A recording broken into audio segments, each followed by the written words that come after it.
Sou Ana Cláudia de Araújo Oliveira, mulher de pele branca, olhos grandes, puxados, nariz mediano, boca pequena e lábios finos, rosto arredondado, sobrancelhas falhas, cabelo preto, ondulados, amarrados num coque. Nas minhas orelhas estou usando argolas com pingente de concha. Estou usando uma blusa vermelha de gola sem manga. Atrás de mim tem uma parede branca com sombra, que é a parede da minha casa. E estou fazendo dupla com Patrícia Pimentel Pereira. Juntas escolhemos o eixo 1, que fala sobre o desenvolvimento humano. E dentro desse tópico, vamos falar alguns pontos, como o conhecimento, o apoio individualizado, a aprendizagem colaborativa, a linguagem como aprendizagem e a zona de desenvolvimento proximal. Bom, para o desenvolvimento humano, ele acontece como um processo social, onde a criança ela é inserida no meio social, e ela vai interagir. A partir dessa interação, ela vai necessitar de uma mediação e só então acontecerá o desenvolvimento.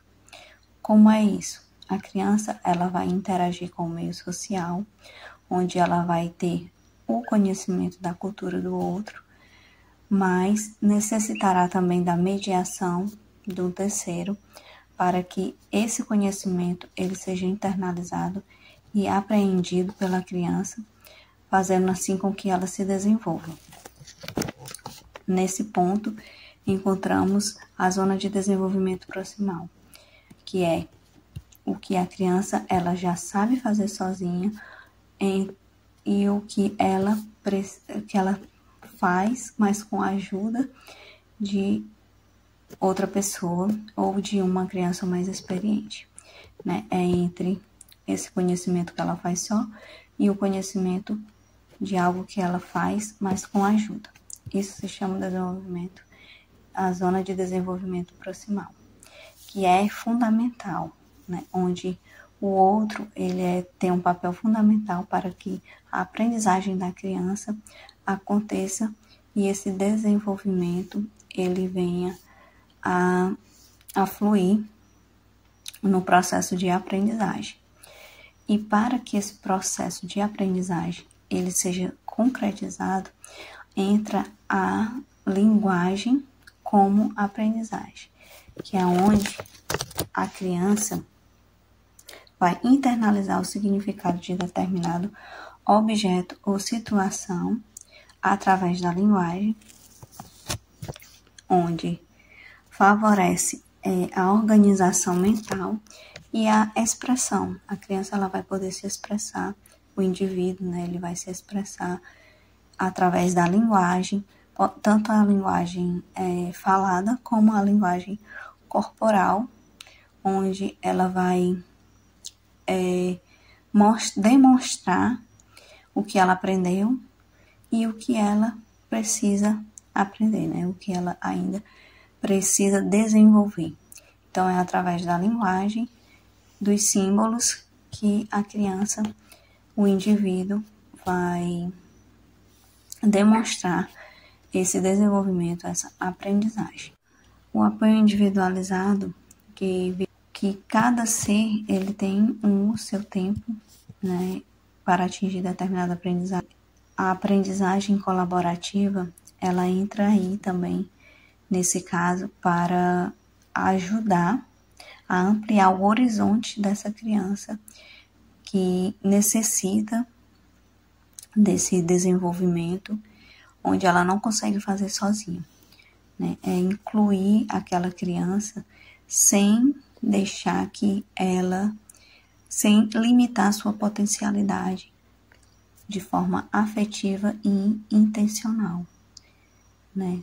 De uma intencionalidade sensível, olhando para esse indivíduo como um ser capaz de se desenvolver e de ser participativo onde quer que ele seja inserido. Olá, eu sou Patrícia Pimentel Pereira, sou uma mulher de cor parda, estou levando um óculos de armação rosa, tenho o nariz afilado, a boca pequena, no momento estou com brincos dourados, o meu cabelo é cacheado, preto e está amarrado, e estou usando uma blusa preta com detalhes de folhagens brancas.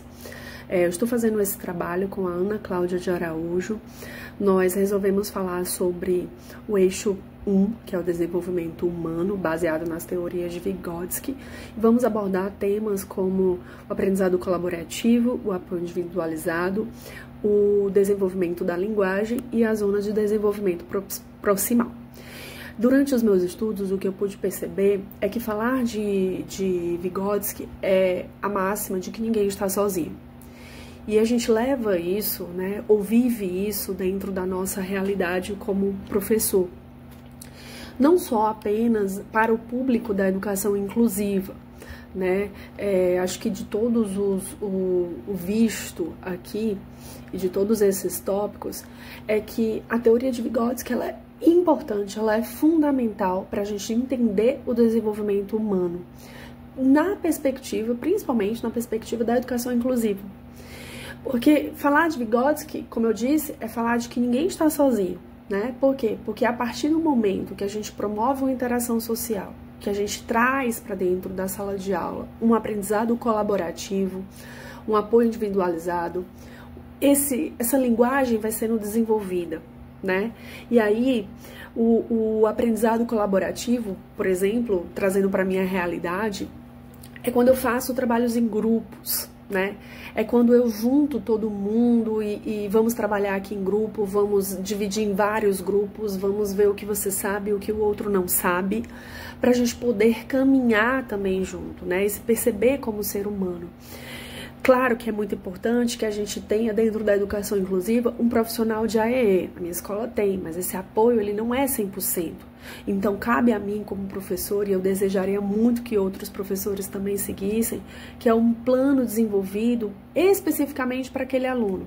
Né? Então é saber e perceber como é que estão os processos mentais do aluno, o que ele já sabe e o que ele não sabe, né? Muito mais do que isso. Ele está sendo melhor do que ele mesmo, né? Então, quando a gente fala disso, de ser melhor do que si mesmo, a gente está falando de desenvolvimento de zona proximal, né? É ser professor, mas ao mesmo tempo ser um mediador, ser alguém experiente dentro de todo esse processo de aprendizado. E para que essa aprendizagem ocorra, né? A gente vai, claro, precisar do desenvolvimento da linguagem. E aí, mais uma vez, trazendo para dentro da minha realidade, eu sou professora de língua estrangeira, então às vezes eu me sinto como estou alfabetizando, vamos começar desde o comecinho, né? Então a gente passa por uma aula de fonética. Então quando eu vejo que aquilo dali já está estabilizado, né, já está, digamos assim, no caminho, a gente vai passando para os outros pontos, né? Então que é trabalhar com os símbolos, trabalhar com vocabulário, para depois a gente ir para outros pontos, né? Como uma leitura em grupo, como uma leitura também individualizada, a ponto de entender todo um texto de língua estrangeira. Então, assim, me surpreendeu todo esse estudo e ver que Vygotsky ainda tá ali no ensino médio, né? Eu pensava antes de estudar que Vygotsky era muito mais voltado para a educação infantil, né? E claro que se inicia aí, mas dentro da língua estrangeira o que eu pude perceber foi isso. Eu já vinha trabalhando, né, com essas teorias e muitas vezes se duvidar até sem perceber, sem lembrar de Vygotsky, né? Eu estudei na faculdade, mas já faz um tempinho, né? E assim, tudo o que fica é isso, né? Eu preciso incluir, eu preciso gerar oportunidades, eu preciso fazer com que meu aluno desenvolva essas habilidades. E se eu conseguir passar pela interação social, eu estou conseguindo, de fato, encaminhar meus alunos bem para todo esse processo e para todas as teorias do Vygotsky estarem sendo vividas dentro da prática de uma maneira mais eficaz, né? Então, promover essa interação é um ponto muito importante, é o que fica de aprendizado do Vygotsky.